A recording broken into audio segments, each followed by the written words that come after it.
Would you still offer someone a ride if they weren't alive?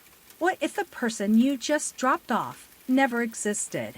This isn't fiction. This happened to me, and it still gives me chills. True horror story. The woman in the rain. Back in 2008, I had just begun my first year of B.Tech. I was a cautious rider, especially new to two-wheelers. It was January, cold, drizzling, then gloomy. I was on my way to college for my semester Viva, riding my 80cc Bajaj Spirit, a short 3 kilometers trip, nothing unusual, or so I thought.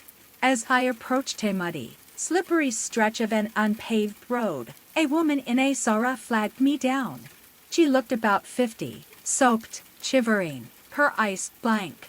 She asked me if I could drop her off a short distance ahead. I hesitated. I never let anyone sit behind me, especially women in cerise, since balancing was hard. I said, "Andy, it's raining. The roads are too slippery. We might fall." She didn't care. She climbed on.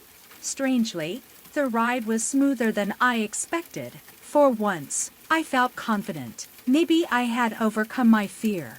But then I asked, "Andy, where do you want to go?" She replied, in a bone-chilling, cold voice, "Jantum Jenna High, where you're going." That line frozen my blood. How did she know where I was headed? Why would she say that? Before I could ask more, she whispered, "Yahin Rock, do stop here." I hit the brakes. I turned to ask her again. She was gone. No sound, no footsteps, no trace. Not even a shadow on the wet road behind me. I felt the weight behind me the whole time. I know she was there. I rushed home and called my mom, shaking, pale.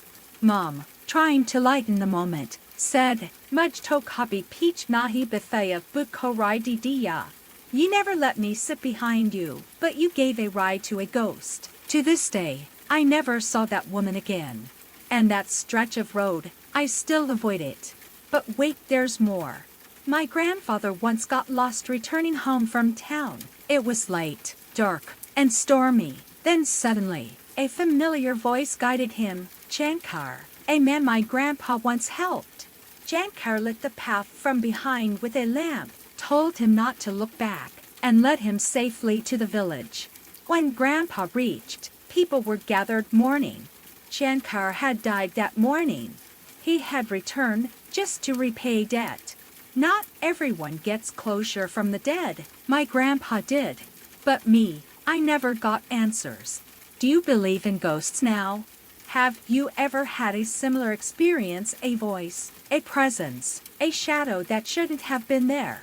Drop your real horror story in the comments. Subscribe for more true, terrifying tales every week. Hit the bell icon because next time, it could be your story we tell.